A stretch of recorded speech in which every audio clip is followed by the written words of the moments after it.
Musealiak espazioaren 15. ekimenean, Karlistaldiak diorametan jarri diogu izenburua. Oraingoan, Karlistaldietako irudi ikonikoenetan oinarritutako 3 diorama aurkezten ditugu.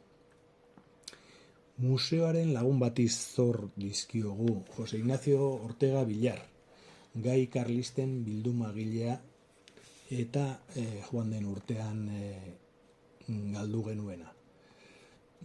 Berak bioska miniaturagileari eskatu zion dioramak egiteko.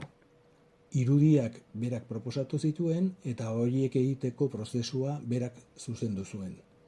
Azkenean, museora bidali zizkigun hil baino pixka bat lehenago. Lehen diorama Charles Banzeller irudigile portugaldarraren Don Carlos Zumalacárregui and the Staff estampa irudikatzen du. Banzeller ilustratzaile portugaldarraren grabatu hau guretzat gure bilduman dugu hasieratik eta erreferente bat izan da.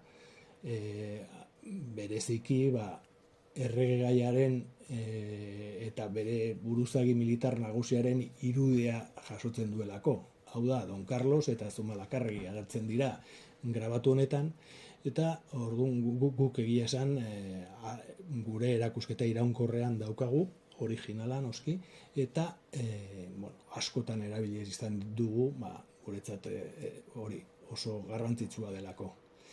Bigarren diorama, azken Karlistaldiko irudirik ikonikoenetako bat da. Hain justu, Ladislas Konazerzik Santa Cruz apaiza eta bere taldearen argazkia. Argazki hau beran egin zuen, 1873ko apirilaren 8an, bera Kornazewski hau Don Ibane Loitzunen finkatutako argazkilari poloniarra zen. Bi irudiek gatazka karlistetako protagonista nagusia jasotzen dituzte Euskal Herriko iruditeriaren ikuspegitik. Bat Zumalacárregui eta bestea Santa Cruz apaiza. Eta azkenik, 3. diorama, 1834 uztailean Don Carlos armada karlistarekin Nafarroan bildu zeneko estena da. Diorama hauen sustatzailea Jose Ignacio Ortega Villar dugu. Zumalacárregui museoan bildumagile askorekin ditugu harremanak, baina batzutan, kasu honetan, hain justu Ortegaren kasuan, karlismoaren gaian aditua izateaz gain, oso eskuzabala izan da beti gurekin, eta bere bildumetan gordetzen duen informazioa gurekin partekatu izan du duela 30 urte. Ortegaren kasuan, hasieratik, museoaren hasieratik ezagutu genuen, eta bere bilduma, berak esaten zuen, karlismoa zentzurik zabalenean ulertua hartzen zuela, eta bereziki bilduma bibliografikoa, ikonografikoa, eta argazki bilduma da, bereziki ona.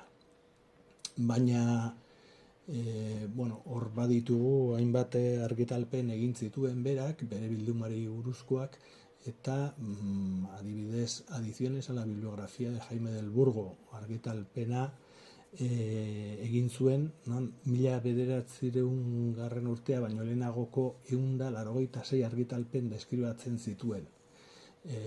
Hori badakigu Jaime del Burgo egin zuela karlismoari buruzko bibliografia zabalena, baina berak aurkitu gabeko hainbat liburu aurkitu zituen Ortegak, eta horrekin egin zuen argitalpen hau.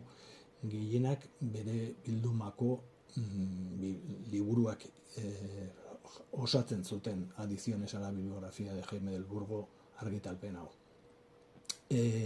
Baita ere argitaratu zuen album fotografiko de Don Carlos VII, eta Don Carlosen 60 argazkiren aukeraketa bat egin zuen, bilduma askotakoak, baina erdiak bere bildumakoak ziren. honekin esan nahi duguna da sekulako bilduma zuela Jose Ignacio Ortegak. Eta ja, esan daiteke bitxikeri modura iritsi zela eta aipagarria dela oroitzapen karlisten bilduma horren barruan, karlistei buruzko pospolo kaja multzo izugarria bildu zuen eta horrekin ere beste argitalpen bat egin zuen. Hau da, pospolo kaxetan personai karlistak edo borroka karlistak agertzen zirenetakoak 19. mendean argitaratuak gehienak berak jaso zituen eta horrekin liburu bat argitaratu zuen, Iconografia karlista en las cajas de cerillas 1868-tik 1876 Sopelanan 2019an argitaratua.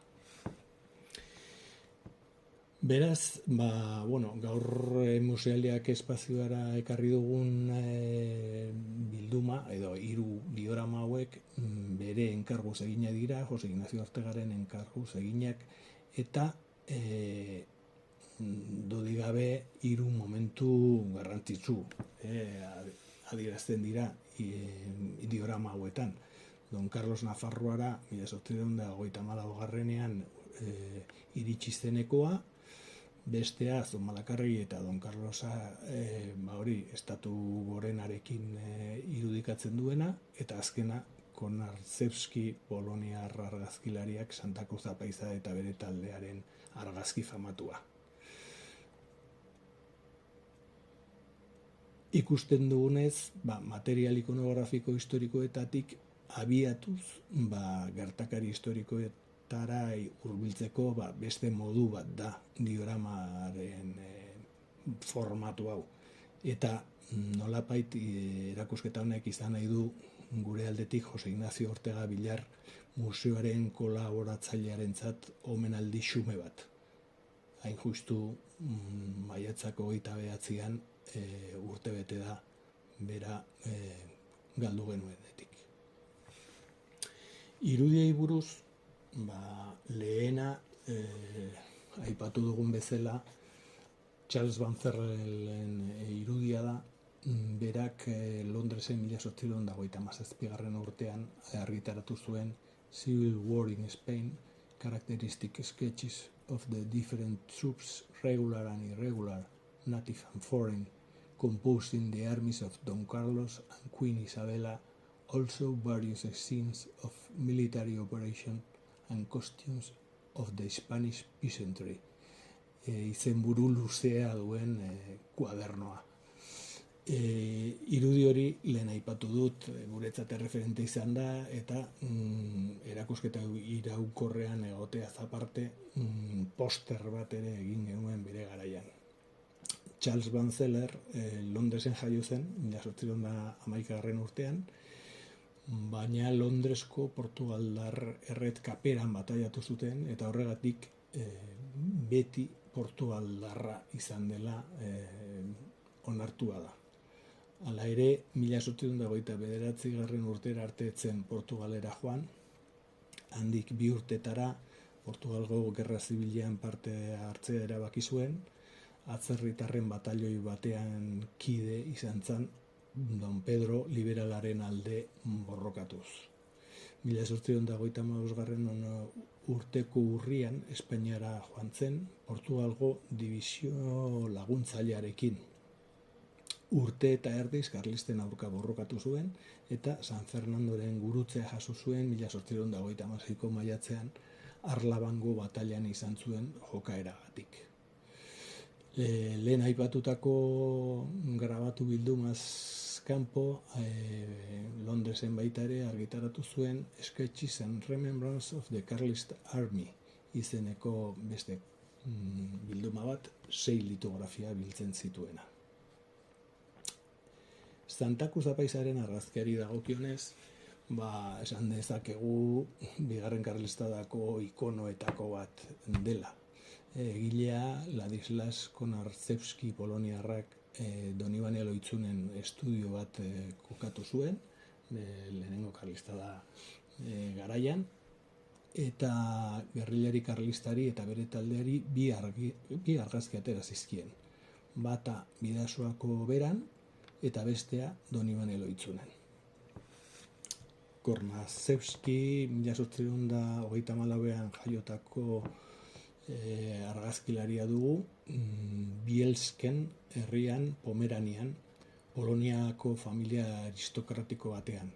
1862ko Poloniar matxinada nazionalistaren ondoren agintari errusiarrek heriotza zigorra ezarri zioten eta ihes egin behar izan zuen. 1864ean Donibane Loitzunen kokatu zen, argazkilari afizionatua, argazki estudio bat sortu zuen kostaldeko herri honetan, eta bere ibilbide profesionalari hasiera eman zion. Karlistekin sinpatizatu zuen, zalantzarik gabe, eta horregatik egin zituen Manuel Santa Cruzek zuzendutako gerrilla taldearen bi argazkiak.